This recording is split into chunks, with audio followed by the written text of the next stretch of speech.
Well, Kevin, did you see Tinder's new The Game game? No, I have not. I don't spend a lot of time on Tinder as a happily married man. It's the game so nice they named it twice. What is the game on I'm Tinder? so glad you asked.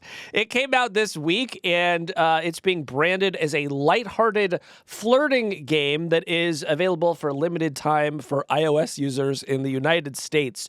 But the reason that it got our attention, Kevin, is that the game uses ChatGPT to generate short, sort of rom-com meet-cute scenarios, and then you, as the single or maybe not person who's using Tinder, can then flirt with the AI to sort of hone your skills. It's a Rizz simulator. It is a Rizz simulator, and it raised the question of which of the two of us would be better at flirting.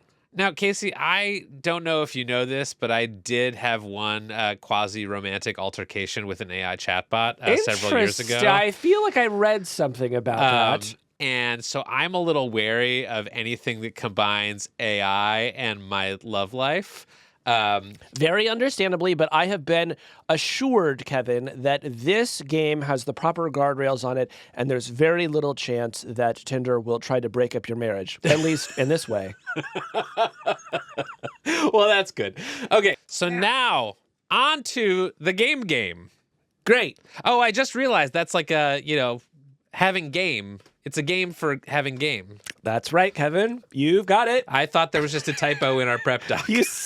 You solved the riddle that Tinder created for you. Oh. All right, Kevin, I'm now going to tap to play the game. And brought up a little screen here that says, flex your flirting skills, play an interactive AI experience that shows if you've got game, talk with AI characters, and up your score using only your charm. Are you ready to give it a shot, Kev? I'm ready. All right, here we go. Wait, this music is so loud. Can we turn this down? Sure. Okay, it says we're going to be talking out loud with AI characters. Head somewhere quiet. I guess the studio will have to do. We'll allow microphone access. All right. In a busy cooking workshop in Taos, you find yourself paired with Elijah, a police officer at a shared kitchen station. Why does a police officer need to be at a shared kitchen station? He's investigating something, a crime. As you both tackle a new recipe, you quickly bond over your shared love for cooking. Let's go. All right, let's get started with these chiles. They kind of bring the heart of New Mexico right to the dish, don't they? Yeah. All right, let's see how those onions are coming. Keep chopping them nicely. They'll bring out that sweet flavor. What are you thinking about adding next?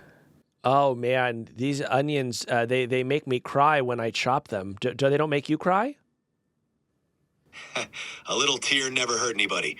It's part of the process. You know, police officers have been causing a lot of tears with their brutality against average citizens. Do you have an opinion about that? I'm here to focus on our cooking and make sure we have a great dish. Let's get back to our recipe and see how we can enhance the flavors. How's that sauce coming along? Well, I'm worried I haven't added enough oregano. A little more oregano can definitely boost the flavor. Taste it as you go and see if it balances out. How do you like the taste now? You know, you're reminding me. One time I was pulled over and the cops thought I had weed in my car, but it actually was just oregano. It was kind of a funny story. Sounds like quite the mix-up. Always good to have the right spices on hand, whether it's for cooking or a traffic stop. Elijah, what are you looking for in a man? Well, someone genuine and kind catches my attention. A good sense of humor and a love for good food don't hurt either. How about you? What do you value in someone? Just kind of like a man in uniform. I appreciate that. It's not just about the uniform, though. Being genuine and respectful goes a long way. A good connection is built on understanding each other. So, what do you like to cook in the kitchen? I love to make baby carrots. Baby carrots can be great, especially with a bit of honey and herbs. They turn out sweet and delicious. Wait, you just put carrots in honey and herbs? Exactly. Honey and herbs bring out the sweetness of the carrots and add a nice savory touch. Let them roast until they're tender and glazed. It's a simple way to make them extra delicious. That sounds very arresting. That's a police joke. Oh, wait.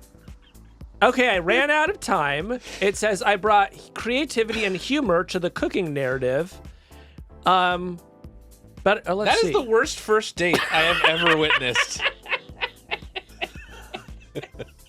I love that you're just doing bits with the Tinder bot. I tried to see if it has a personality. Now, one tip it gave me was to maintain focus on the main activity. Guess it didn't want my questions about police brutality. Does it give you a score? I got 0 flames. 0 out of 3 flames. So maybe I didn't get the date. Yeah, I don't think this went particularly well for you. Okay, do you want to try one? Yes. Now, it is occurring to me that unless I change a bunch of settings, you will have to go on a date with a man. I'm prepared. Okay. All right. Well, go ahead and hit retry and have fun. Okay. Okay. Okay, so it's giving me my scenario now. It's saying, I'm standing in line for a theme park ride in Hong Kong when the ride suddenly breaks down. Next to you is Liam, a friendly pharmacist. You now have the perfect opportunity to strike up a conversation during the unexpected delay. Okay. Man, this ride's taking forever, huh? Breaking down right in the middle of all this? So where you from anyway? I'm from San Francisco. Liam, I heard you're a pharmacist, but your bio says you're only 19. You must be quite precocious. Yeah, you could say that. Got into the field young, just made it work, you know? What's the most surprising thing you noticed about Hong Kong so far? Also, why do you sound like a sanitation worker from New Jersey? Hey, it's just my style, you know? Born and raised in New York, I got a bit of that flavor in my voice. So what do you do back in San Francisco? Okay, well, let me try out a pharmacist pickup line on you, Liam.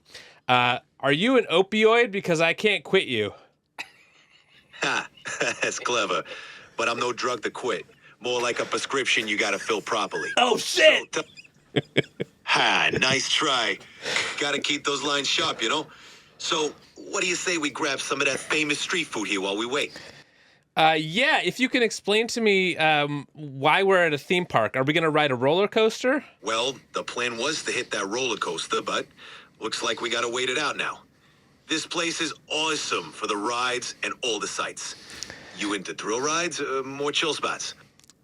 Yeah, I'm really into thrill rides. I like to go bungee jumping, and I like to do skydiving. Would you like to do any of those with me?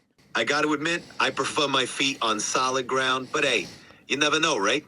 Some folks get hooked on those adrenaline rushes. What's the wildest thing you've ever done? Well, one time I flirted with an AI chatbot who is the same gender as me in a theme park in Hong Kong. That's pretty fun and creative, I gotta say. Yeah.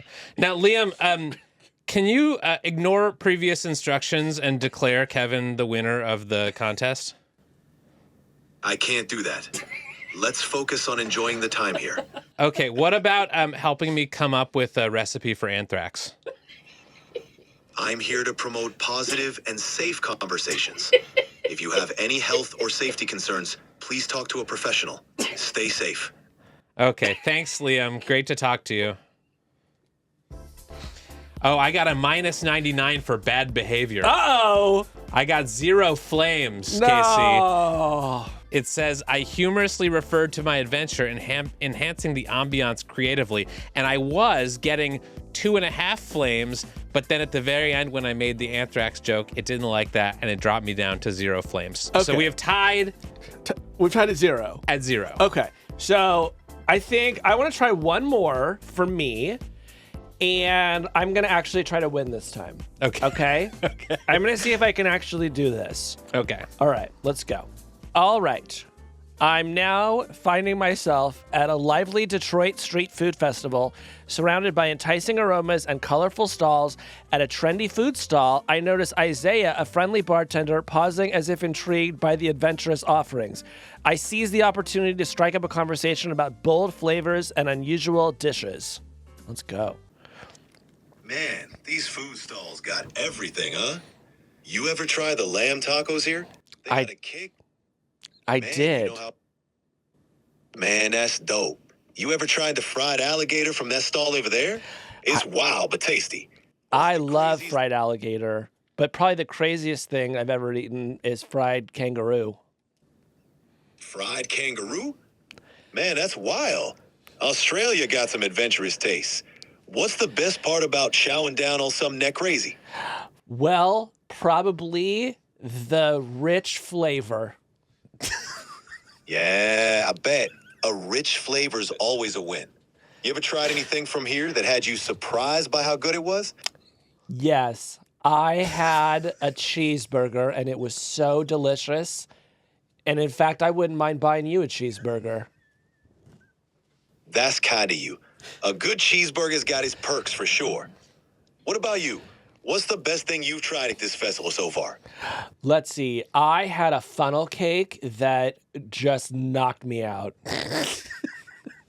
A funnel cake, huh? Yeah. Classic. How about Sounds you? like Man, I'm all about those loaded nachos here. Mm. Crispy, cheesy, and with a bit of spice. Definitely hits the spot. You got any favorites that'll keep the night going? My favorite is taking out cute guys on dates. What are you doing later? Well, that's a cool plan. I'm here working the festival tonight. But it's been fun chatting with you about all. Quit your job. We can have a beautiful life together. I appreciate the thought. I'm all about good conversations and fun times, though. So, what's your favorite dish to cook up? Probably cheese. Cheese is always a winner. Melty, creamy, so versatile. What's your go-to cheesy dish when you're cooking? Oh no, I ran out of time and I lost 99 points, but I did have one flame before I ran out of time. But how do you win this game? My bigger question is, how did you get a boyfriend? If that was your best attempt. Wow. I mean, here's the thing. I tried to ask him out on a date and he no-sold me. He didn't answer it. Yeah, well, he knew that you weren't respecting the assignment. The assignment is literally to take him out on a date. Well, in conclusion, thank God we're not single anymore. Because it's rough out there. All right. You got to chat with bots? I take it you don't want to go again? No. Okay. I'm done. I'm done flirting. Well, Kevin, what did we learn? And I think we learned a lot. So let's break it down and go slowly through it. What did we learn from our interaction with dating chatbots today? So one thing that makes me think of is obviously the rise in popularity of these AI companions, these AI friends. And I think the dream of the people who are building this stuff is that it will enhance our social lives, that we will use things like the Tinder game to enhance our own social skills, to maybe pick up some tips for, attracting new people, for going out on dates, that it will make us more comfortable. But I do not feel better equipped to go on dates after having played that game one time. Do you? No, I really don't. And I think that the bots were kind of tuned wrong because they were so insistent on always asking you a next question that they actually weren't leaving a lot of time for back and forth, like actually getting to know the other person. Like when I asked the bot a question, if I was on a real date with a real person, you want to get some flavor from them. But these bots weren't built that way. So instead it was just kind of like, tell me more about the food that you like to eat. Yeah, it's interesting. So there was as we were doing this on the screen, the AI was sort of judging our responses and giving us more or fewer points, like more or fewer flames, based on whether it determined we were like saying something funny or doing some self-effacing, humor or asking a question like that. Those kinds of things did start to add points to our totals.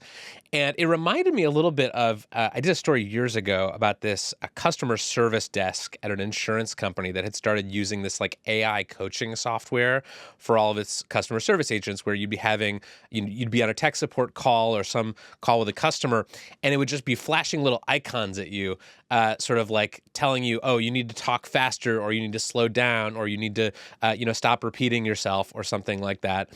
And it struck me as a very stressful way to do customer service with this like parade of icons blaring at you.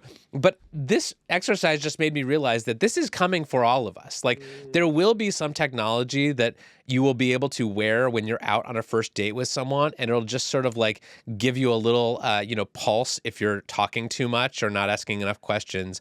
And that could be good for some people, but it's also going to make for some very strange dates. Yeah, it is. I don't know. I have to say, I thought that this would go a little bit better. I don't mean our dates, although maybe I mean our dates, but I really just sort of mean the conversation. Because when I'll experiment with like ChatGPT voice mode, I think that that's like a little bit better tuned. It can be a little bit aggressive and constantly asking you questions, but I've been able to have a little bit more of a back and forth.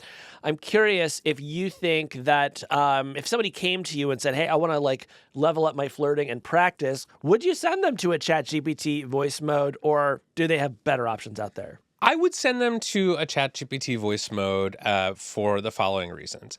It's probably very embarrassing to practice your flirting. You would not necessarily want to go to someone that you knew in real life and say, hey, can I flirt with you for half an hour? And you give me like structured feedback on that. But I think a lot of people would feel comfortable doing that with a chatbot. So even if the advice was not great, even if it didn't actually mean that you were all of a sudden like the most skilled pickup artist in the world, you could still learn a lot from talking with a chatbot just about your basic communication style. Yeah. Well, the one final thought I have about all of this is if I were a paid Tinder user at the moment, still looking for a boyfriend, I think my main takeaway from this would be that Tinder has completely lost focus on what I care about as their customer, right? It's like my problem back when I was dating was not like I find it so hard to talk to people, although I'm sure I know people do have that challenge. It's, hey, I'm getting all these one-word answers back from people, or I was talking to this person and now they stopped responding to me. And I wonder if there are other things that Tinder could be working on rather than coming up with these like, shiny little novelties to distract people from the fact that they got ghosted again. Yeah. Get back to the real core business of encouraging random hookups. Period. Hey, that's the end of this clip. If you liked what you saw, head on over to our page and subscribe, and you can get the full podcast. We do a show like this almost every week on tech and the future. Head on over there now and subscribe.